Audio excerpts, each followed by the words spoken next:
Hello दोस्तों, स्वागत है आप सभी का एक बार फिर से आपके अपने यूट्यूब चैनल डिफेंस पॉइंट पर। और दोस्तों, आज के इस वीडियो में हम आप लोगों के लिए लेकर के आए हैं एसएससी जीडी और एमटीएस एग्ज़ाम की तैयारी के लिए जीके और जीएस के क्वेश्चंस का एक मिक्स प्रैक्टिस सेट। दोस्तों, वीडियो जो है आपके लिए बहुत ज़्यादा स्पेशल और इम्पोर्टेंट होने वाला है, क्योंकि प्रीवियस ईयर्स के क्वेश्चंस के साथ साथ इसमें जो है आपको टॉप लेवल के क्वेश्चंस देखने को मिलेंगे। तो वीडियो को कंटिन्यू और पूरा ज़रूर से देखिएगा। साथ ही आपको बोलना चाहूँगा कि अगर आप लोग हमारे चैनल पर पहली बार आए हैं तो चैनल को सब्सक्राइब कर लें और बेल आइकन को प्रेस कर लें, ताकि आप लोगों को हमारे द्वारा दिए जाने वाले सभी लेटेस्ट अपडेट्स मिलते रहें। तो चलिए शुरू करते हैं आज का ये वीडियो बिना किसी देरी के।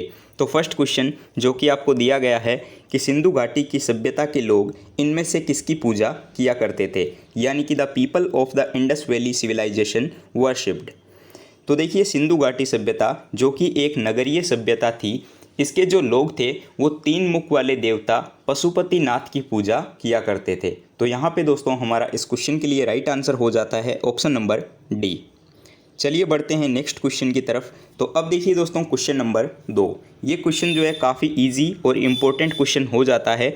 तो क्वेश्चन दिया गया है कि इंडिका नामक पुस्तक जो है वो किसके द्वारा लिखी गई है, यानी कि हु रोट इंडिका। तो देखिए, मेगास्थनीज जो कि सेल्यूकस निकेटर का एक राजदूत था, जो कि आपके चंद्रगुप्त मौर्य के दरबार में आया था, और उसने जो है भारत में जो भी देखा या फिर जो भी उसने कुछ सीखा उसका वर्णन उसने अपनी पुस्तक इंडिका में किया था। ठीक है, तो इंडिका नामक पुस्तक जो है वो मेगास्थनीज के द्वारा लिखी गई है। Correct answer will be option number D. ठीक है, और दोस्तों साथ ही में जो है मैं आप लोगों को एक चीज़ और बताना चाहूँगा। अनअकैडमी के द्वारा 2 नए कोर्सेज़ को शुरू किया जा रहा है, जो कि आपके हैं विराट इंडियन नेवी और MNDA। ये दोनों बैच जो है वो आपके NDA और इंडियन नेवी MR एग्ज़ाम और SSR AA एग्ज़ाम की तैयारी के लिए शुरू किए जा रहे हैं।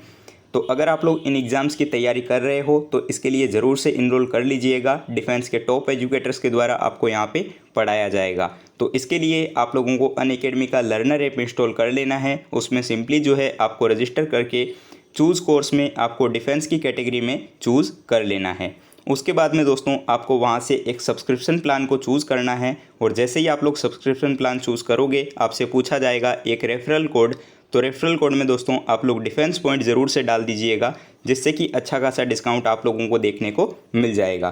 तो इस तरीके से आप लोग इन कोर्सेज़ में इनरोल कर सकते हो। सारी लिंक्स जो है इसी वीडियो के नीचे डिस्क्रिप्शन बॉक्स में दी गई है।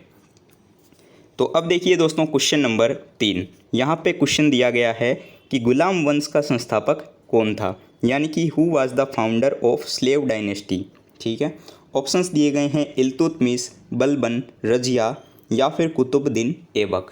तो देखिए, कुतुबुद्दीन ऐबक जो कि मध्यकालीन भारत में दिल्ली सल्तनत का पहला सुल्तान था, और ये जो है वास्तव में गुलाम वंश का संस्थापक भी था। तो यहाँ पे हमारा करेक्ट आंसर हो जाता है option number D, Qutubuddin Aibak. और ये जो है वो एक बहुत ही प्रतिभाशाली सैनिक भी था। ठीक है, यानी कि एक अच्छा शासक था।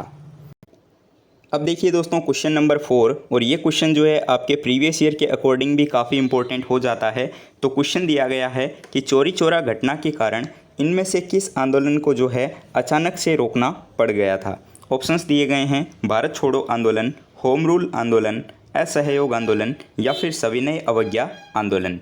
तो हुआ क्या था, देखिए कि उत्तर प्रदेश के गोरखपुर ज़िले में चौरा चौरी नामक एक जगह है, जहां पर 5 फरवरी 1922 को एक भयानक घटना घटी थी, जिसमें कि क्या हुआ था कि पुलिस के 22 जवानों को थाने के अंदर जिंदा जला करके मार दिया गया था। ठीक है, और इसी घटना से दुखी होकर के या फिर आहत होकर के गांधी जी ने असहयोग आंदोलन को समाप्त कर दिया था। ठीक है, तो यहाँ पे हमारा करेक्ट आंसर हो जाता है option number C, non cooperation movement या फिर असहयोग आंदोलन। ठीक है, चलिए बढ़ते हैं नेक्स्ट क्वेश्चन की तरफ। तो अब देखिए दोस्तों, क्वेश्चन नंबर 5। यहाँ पे क्वेश्चन दिया गया है कि the servants of India society के जो है संस्थापक कौन थे। तो सर्वेंट्स ऑफ इंडिया सोसाइटी की स्थापना जो है वो आपके गोपाल कृष्ण गोखले ने जो है महाराष्ट्र में की थी, और इसकी स्थापना जो है 12 जून 1905 में हुई थी। ठीक है, तो करेक्ट आंसर जो है हमारा यहाँ पे हो जाता है option number B, Gopal Krishna Gokhale, जिन्होंने सर्वेंट्स ऑफ इंडिया सोसाइटी की स्थापना की थी। काफ़ी इंपॉर्टेंट क्वेश्चन हो जाता है। अगर आप लोग नेवी एयरफोर्स की तैयारी कर रहे हो तो उसके लिए भी ये इंपॉर्टेंट क्वेश्चन हो जाता है। अब देखिएगा दोस्तों, क्वेश्चन नंबर 6। यहाँ पे क्वेश्चन क्या दिया गया है कि वल्लभ भाई पटेल को जो है सरदार की उपाधि किसने दी थी। ठीक है, ये मोस्ट इम्पोर्टेंट क्वेश्चन हो जाता है और इसके साथ ही यहाँ पे और भी चीज़ें आप लोगों को जानने को मिलेंगी। तो देखिए कि सरदार वल्लभ भाई पटेल भारत के स्वतंत्रता संग्राम के सेनानी थे, हम सभी लोग जानते हैं। तो भारत की आज़ादी के बाद जो है वो प्रथम गृह मंत्री भी बने थे। ठीक है, और इनको जो सरदार की उपाधि है वो महात्मा गांधी के द्वारा दी गई थी। ठीक है, तो यहाँ पे हमारा इस क्वेश्चन के लिए करेक्ट आंसर हो जाता है option number B, Mahatma Gandhi के द्वारा जो है सरदार की उपाधि दी गई थी वल्लभ भाई पटेल को। ठीक है, चलिए अब देखिएगा दोस्तों क्वेश्चन नंबर 7। यहाँ पे क्वेश्चन दिया गया है कि संविधान सभा के प्रारूप समिति के अध्यक्ष कौन थे। ठीक है, यानी कि who acted the chairman of the drafting committee of the constitution assembly. Options दिए गए हैं डॉक्टर B.R. अम्बेडकर, सी राजगोपालाचारी, डॉक्टर राजेंद्र प्रसाद या फिर जवाहरलाल नेहरू। ठीक है, तो संविधान सभा के जो प्रारूप समिति थी उसके अध्यक्ष बने थे डॉक्टर B.R. अम्बेडकर, यानी कि भीमराव अम्बेडकर को जो है इसका अध्यक्ष बनाया गया था। ठीक है, तो यहाँ पे जो है इस क्वेश्चन के लिए करेक्ट आंसर हो जाता है ऑप्शन नंबर ए। दोस्तों जो भी क्वेश्चन करवा रहा हूँ काफ़ी अच्छे और स्पेशल क्वेश्चन हो जाते हैं। हो सकता है कि काफ़ी लोगों को इजी लगे और काफ़ी लोगों को जो है हार्ड भी लगे, तो आप लोगों को टेंशन लेने वाली बात नहीं है। जो भी मैं आपको पढ़ा रहा हूँ बस पढ़ते जाइए, अच्छे से जो है आप लोग इनके नोट्स प्रिपेयर कीजिए। अगर कोई चीज़ समझ में नहीं आ रही है तो आप लोग नीचे कमेंट बॉक्स में पूछ सकते हो। ठीक है, चलिए बढ़ते हैं नेक्स्ट क्वेश्चन की तरफ। तो अब देखिए दोस्तों क्वेश्चन नंबर 8। यहाँ पे क्वेश्चन दिया गया है कि यदि भारतीय संघ को एक नया राज्य बनाना है तो संविधान की कौन सी अनुसूची में जो है संशोधन यानी कि अमेंडमेंट जो है वो करना पड़ेगा। ठीक है, फर्स्ट में, सेकंड में, थर्ड में या फिर फिफ्थ में। तो देखिए कि एक नए राज्य का जो गठन होता है या फिर भारतीय संघ में जो है एक नया राज्य बनाना है तो संविधान की जो पहली अनुसूची है जिसमें कि बताया गया है कि संघ और उसका राज्य क्षेत्र। ठीक है, तो पहली अनुसूची में जो है संशोधन करना पड़ेगा यानी कि अमेंडमेंट करना पड़ेगा। तो यहाँ पे करेक्ट आंसर हो जाता है ऑप्शन नंबर ए, प्रथम अनुसूची। ठीक है, चलिए काफ़ी इंपॉर्टेंट क्वेश्चन हो जाता है, इसको ध्यान में ज़रूर से रखिएगा। अब देखिए दोस्तों question number 9, most important question. और क्वेश्चन दिया गया है कि भारत में आपातकाल की घोषणा जो है वो किसके अंतर्गत की जाती है। ठीक है, तो इसको दोस्तों थोड़ा सा ध्यान से समझिएगा कि भारत में आपातकाल की घोषणा जो है वो भारतीय संविधान के अनुच्छेद 352, ठीक है, आपको नाम ये अनुच्छेद याद रखना है 352, ठीक है, इसके अंतर्गत की जाती है।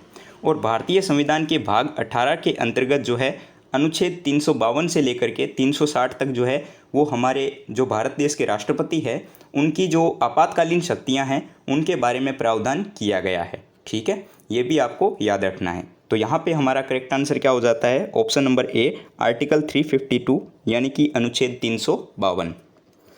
अब देखिएगा क्वेश्चन नंबर 10। और यहाँ पे क्वेश्चन दिया गया है कि भारतीय संविधान की व्याख्या जो है वो किसके ऊपर आधारित है। ठीक है, तो हमारा भारत देश का जो संविधान है उसकी व्याख्या जो है वो किसके ऊपर बेस्ड है या फिर आधारित है। ठीक है, ऑप्शंस दिए गए हैं मूल अधिकार की भावना पर आधारित, मूल कर्तव्यों की भावना पर आधारित, प्रियम्बल यानी कि प्रस्तावना पर, या फिर नीति निर्देशक तत्व। तो हमारे भारतीय संविधान की व्याख्या जो है वो हमारी प्रस्तावना के ऊपर आधारित है। प्रस्तावना में जो है वो राजनीतिक, धार्मिक और नैतिक मूल्यों का उल्लेख किया गया है। ठीक है, जो कि हमारे संविधान के आधार है यानी कि बेस्ड है। तो यहाँ पे करेक्ट आंसर हो जाता है ऑप्शन नंबर सी, प्रस्तावना। अब देखिएगा दोस्तों क्वेश्चन नंबर 11। क्वेश्चन दिया गया है कि भारत के राष्ट्रपति को जो है कार्य की शपथ कौन दिलाता है। ठीक है, यानी कि the oath of office is conducted to the president of India by. Options दिए गए हैं लोकसभा अध्यक्ष, भारत के मुख्य न्यायाधीश, भारत के उपराष्ट्रपति या फिर भारत के प्रधानमंत्री। तो देखिए भारतीय संविधान के अनुच्छेद 60 के तहत यानी कि अनुच्छेद 60 में जो है राष्ट्रपति के शपथ के बारे में लिखा गया है। और राष्ट्रपति को जो है सर्वोच्च न्यायालय का जो मुख्य न्यायाधीश होते हैं वो शपथ दिलाते हैं। तो करेक्ट आंसर हो जाता है option number B, the chief justice of India.